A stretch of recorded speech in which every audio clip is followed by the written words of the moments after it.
ay rated SPG. Striktong patnubay at gabay ng magulang ang kailangan. Maaaring may masiselang tema, lengguwahe, karahasan, sexual, horror o droga na hindi angkop sa mga... Patuloy pa rin ngang nag-iimbestiga itong si Gina sa ginagawang panluloko sa kanya nito ni Gerald dahil malakas nga ang kutob niya na nambababae nga ito dahil ito ngang si Maki ay hindi niya na nga napagkatiwalaan dahil nagsanungaling nga sa kanya itong si Maki at pinagtakpan nga ni Maki ang kanyang kaibigan na si Gerald. Subalit makukonsensya nga itong si Maki sa hindi nga pagsabi ng katotohanan dito nga kay Gina. Kaya naman nga't may posibilidad na sabihin nga ni Maki ang katotohanan ng nalalaman nga niya na si Betsy nga ang babae ni Gerald. Sa kabilang banda naman nga wala ngang pinipiling panahon itong si Betsy.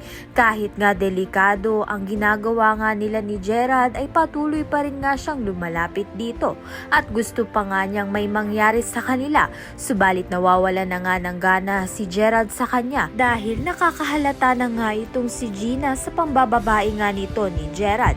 Kaya naman nga itong si Gina ay pumunta nga sa bahay nila Gerald at dito na nga tinanong niya nga ang ina ni Gerald kung sino nga talaga ang babae ni Gerald.